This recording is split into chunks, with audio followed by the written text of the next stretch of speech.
जघन्य, घिनौना, भयानक ऐसे शब्द अक्सर आपको तब सुनने को मिलते हैं जब आप किसी क्राइम स्टोरी को सुन रहे हो।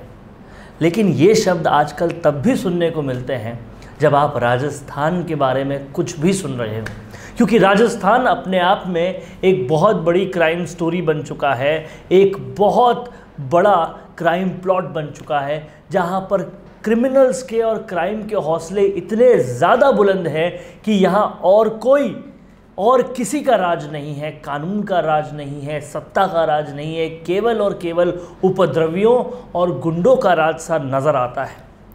जब हम राजस्थान को देखते हैं तो यही सुनने और यही देखने को मिलता है कि कभी कोई मंत्री का बेटा कुछ कर रहा है, कभी किसी मंत्री के रिश्तेदार आरएएस पे आरएएस बने जा रहे हैं और लगातार हीनियस से हीनियस क्राइम महिलाओं के साथ हो रहे हैं।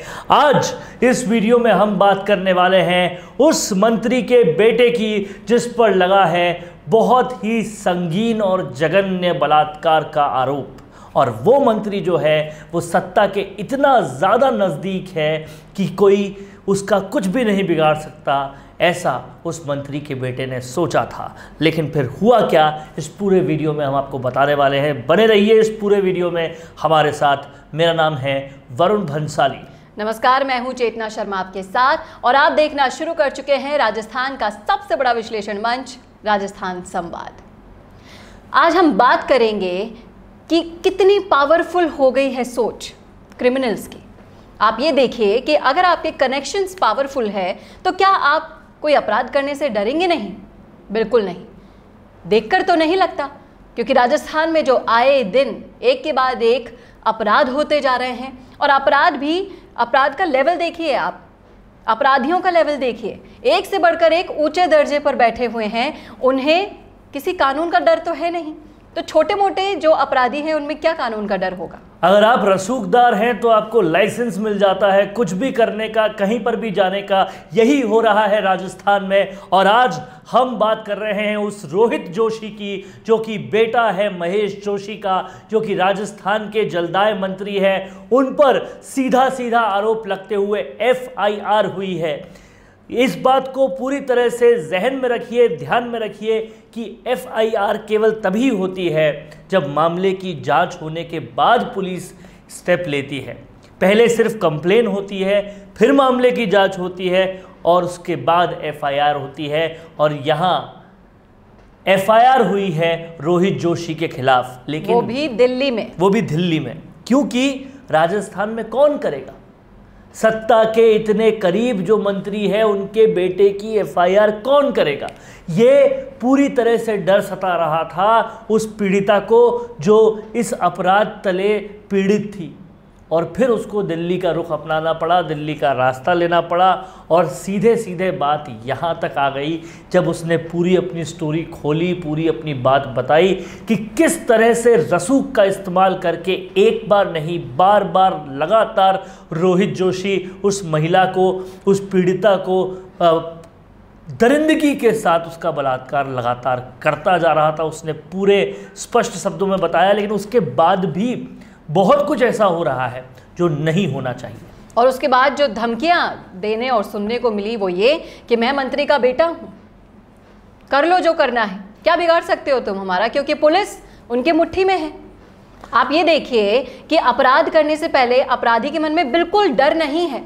उनकी सोच ये है कि देख लेंगे, हम मंत्री के बेटे, हम कुछ भी कर सकते हैं। सबसे पहले आज हम आपको इस स्टोरी को पूरी तरह से खोलकर बताते हैं। दिल्ली के सदर थाने से एक FIR होती है, और FIR होती है सवाई माधोपुर के लिए। सवाई माधोपुर के SP को वो भेजी जाती है दिल्ली पुलिस द्वारा, जहां पर दिल्ली में एक लड़की FIR कराती है। लड़की की उम्र मात्र 23 साल है, उससे ज़्यादा उसकी कोई आइडेंटिटी बताई नहीं जा सकती, क्योंकि ये पूरी तरह से कानून के खिलाफ है, जिस पर भी अगेंस्ट कानून भी बहुत सारे काम हो चुके हैं। आइडेंटिटी वाले मामले पर भी, वो भी हम आगे बताएंगे। तो उस लड़की ने FIR कराई रोहित जोशी के खिलाफ कि रोहित जोशी लगातार शादी का झांसा देकर उस लड़की का बार बार लगातार बलात्कार करता रहा, और वो भी जघन्य से जघन्य तरीके से उसको दूसरे शहरों में अपनी पत्नी बताकर रुकवाता रहा, उसको पॉर्न फिल्में दिखाता रहा और उसके जैसे कृत्य करने को कहता रहा, मारता रहा,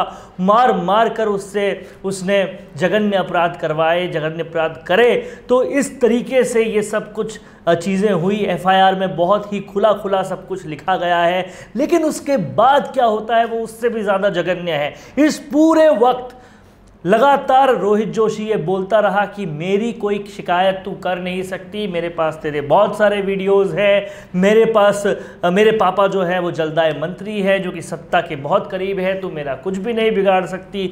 लगातार ऐसी धमकियां देते रहे, शादी का झांसा भी देते रहे। जब आखिरकार उसको पता पड़ा कि ये शादी नहीं कर सकता और असल में वो शादीशुदा खुद भी है, तो फिर उसने ये एफआईआर कराई। लेकिन उसके बाद जो होता है वो और भी ज़्यादा जघन्य होता है। उसके बाद रोहित जोशी के आसपास के लोग कानून को धत्ता बताकर, क्योंकि कानून में साफ तौर पे लिखा है कि किसी भी पीड़िता का तब तक आप आइडेंटिटी रिवील नहीं कर सकते जब तक वो जिंदा है, क्योंकि आप उसकी जीवन में उसकी बदनामी नहीं कर सकते, ये साफ तौर पे लिखा हुआ है। लेकिन वो उसके नाम, उसकी फ़ोटो को सोशल मीडिया पे वायरल कर रहे हैं और अभी भी ये कृत्य करने के बाद भी लगातार कानून तोड़ते जा रहे हैं। जी बिल्कुल, क्योंकि उन्हें कार्यवाही होने का रत्ती भर भी डर नहीं सता रहा है। इन सब के पीछे वजह एक ही है, रसूखदार होना।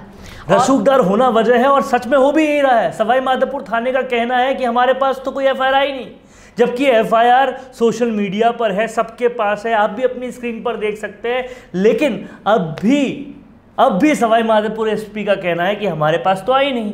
और न सिर्फ सवाई माधोपुर एसपी, खुद महेश जोशी का कहना है मैं तो बाहर हूं, मुझे तो कुछ पता ही नहीं है। ये हो रहा है जब उन अपराधियों के साथ जो रसूखदार है, तो सोचिए क्या होता होगा आम महिलाओं के साथ। शादीशुदा होने के बावजूद एक लड़की को, मासूम लड़की को सोशल मीडिया के जरिए आप फंसा रहे हो, इमोशनली ब्लैकमेल करके, उसके बाद उसके साथ बलात्कार करना, बलात्कार के बाद उसको शादी का झांसा देना और फिर उसको भी प्रेग्नेंट करके छोड़ देना।